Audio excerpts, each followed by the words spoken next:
Help me to reach 2,000 subscribers. When her robe slipped to the floor, time fractured. The soft thud of fabric against tile shouldn't have sounded like thunder, but it did. And in that tiny echoing sound, my entire world collapsed. She stood there, frozen, her eyes wide like a deer caught in headlights. I couldn't move, couldn't breathe. My wife, Clara, looked both terrified and defiant, bare exposed, but not with the vulnerability I once knew. Behind her, in the dim light of our bedroom, stood another man, his face pale and unrecognizable under the yellow glow of the bedside lamp. My mind scrambled to make sense of it. Maybe it was a nightmare. Maybe this wasn't my wife. Maybe I'd walked into the wrong house. Anything but what my eyes told me. But then the scent hit me, his cologne sharp and unfamiliar, mixed with the faint sweetness of Clara's vanilla lotion. It was real. Sickeningly real. What is this? My voice cracked, a mixture of disbelief and fury. Clara's lips trembled. It's not what it looks like, she whispered, as if those words could possibly fix the ruin between us. Then explain it, I said, my fists clenching. Explain why there's another man in my house. In our bed. The man reached for his shirt, fumbling. I should go, he muttered. Don't you dare move, I snapped, my voice low and dangerous. You're staying right there until she talks. Clara grabbed the robe from the floor, clutching it against her chest. Please, Ryan. Just let him leave. We can talk. Talk. That word felt like poison. We'd talked for years about trust, about love, about how to rebuild after her last emotional breakdown. I thought we were healing. I thought we were past the distance that had grown between us since her mother's death. I thought I was helping her.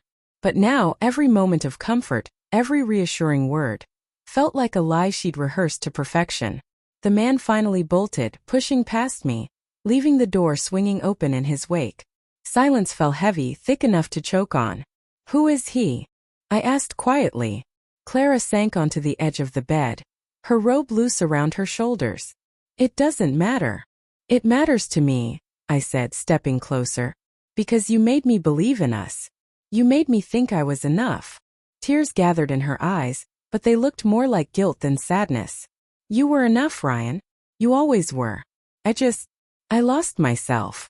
You lost yourself in his arms? I hissed. She covered her face with trembling hands. It wasn't supposed to happen.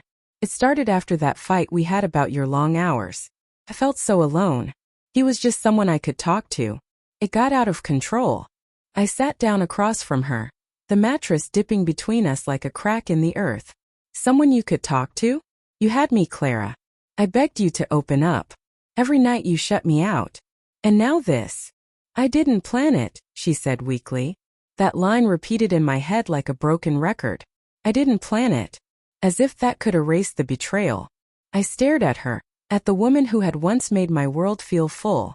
Her face was streaked with tears, her robe clinging to her shoulders, her breathing shallow. She looked like a stranger wearing my wife's skin. I tried to forgive myself before you even found out, she said suddenly, her voice cracking. Every night I'd sit here and pray you wouldn't see it in my eyes. But the guilt, it never left. And yet you still let him touch you, I said bitterly. She flinched like I'd struck her. I'm not asking you to forgive me, she whispered. I just want you to know I didn't stop loving you. The silence stretched between us, unbearable and raw. I wanted to scream, to break something, but I couldn't move. I just sat there watching her unravel. Finally, I stood up and walked toward the door. My legs felt like stone, but I needed air, distance, anything that wasn't her. Where are you going? She asked softly. I don't know, I said. Maybe somewhere I can still breathe. Please, she said, her voice shaking. Don't leave like this. I turned to her. How else should I leave, Clara? Smiling. Thanking you for destroying everything we built. Her lip quivered. I made a mistake, Ryan. I thought he cared. But he didn't. He left the second things got complicated. You're the only one who ever really stayed. I laughed, hollow and bitter. Stayed? Clara, I was fighting for a ghost. The words hung in the air, final and cruel. I left the house and drove with no destination, the rain starting to fall in heavy sheets. The windshield blurred, mirroring my thoughts. Every memory replayed in flashes, her laughter at breakfast, her sleepy goodnight kisses, the time she said she couldn't live without me. Each one felt like another cut. Hours passed before I returned. The house was silent, the lights dimmed. I found her sitting on the floor in the living room, wrapped in a blanket, her eyes swollen from crying. "I thought you weren't coming back," she whispered. "I almost didn't." "Then why did you?" I hesitated.